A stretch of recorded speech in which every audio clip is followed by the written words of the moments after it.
step is talking to owners.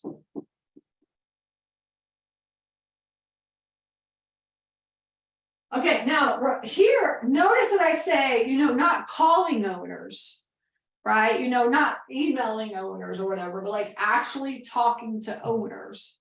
All right. So, so that means that like, because when you build this list, you might be able to get a hold of their, skip trace and get a hold of their phone number. You have their address, you can mail them, you can call them, right? But remember what I said, for every 50 owners that you actually talk to, one of them is going to want an offer.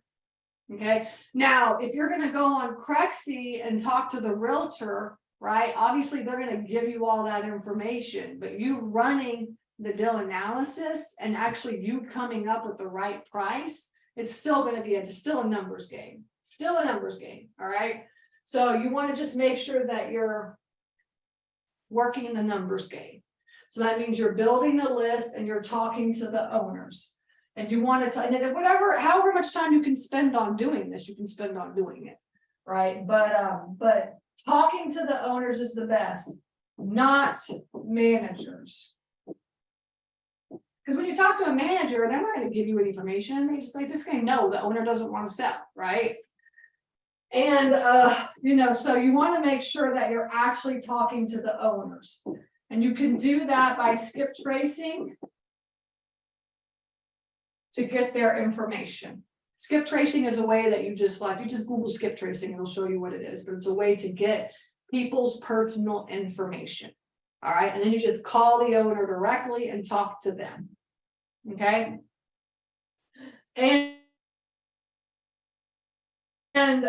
So this is building the list is easy because you're just finding storage facilities to put it on your list. Oh, another thing about this right here is that you want to have a very good CRM, right? You want to have follow-up. Because you're going to have a list of a couple hundred storage facilities. After a while, it's not that difficult to put a list of like 30, 40, facilities together. And so, but the hard part about building the list is keeping track of it and having a good follow-up system, right? Because everything in this industry is all about timing. It's all about timing. So you need to be on top of when you call them, when you leave a voicemail, when you text them, when you email them, when you send them a letter, whatever the communication styles that you're doing are, you need to keep track of that. And then every month you need to be calling these people every month, because the truth is this whole scenario right here is nothing but timing, And those that are good with follow-up, those are the ones that are really going to succeed in this industry. Okay, so one and done is not, you can't do that. You can, like on the residential side, you could do that because there's like millions and millions and millions and millions of homes. But in all of your states, there's probably 1,000 storage facilities that you can call, or less. In most states outside of Texas and California, maybe 1,000 storage facilities that you can call and see if they want to sell. So like you can't do one and done and be like, oh, I called them, or oh, they never answered the phone. And the truth is, I'm gonna tell you, storage facility owners never answer the phone. They just don't. All right, so that means that you're gonna have to keep track of that and then call back again, keep track and call back again. Okay, so being persistent, right? Being persistent. Okay.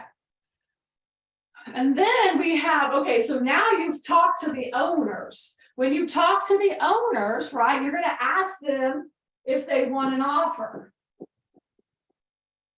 You're not going to ask them if they want to sell their property. Because if you ask them if they want to sell their property, they're going to say no. But do they want an offer? Do they want financial analysis, an analysis on their property, or an offer? And they're going to say, a lot of times they're going to say yes. We're giving out offers left and right on properties. Okay. So you want to make sure that you're asking the owner for the offer. Okay. So now let's say you call, so you build your list, you start calling, you're talking to owners, and then you finally an owner says like, yeah, you know what, I haven't really thought about it, but I'll take an offer. I'd like to see kind of what you're thinking about what my property's worth. It's like, Okay, sure, yeah, oh my gosh, okay, yeah, somebody actually wants an offer, right?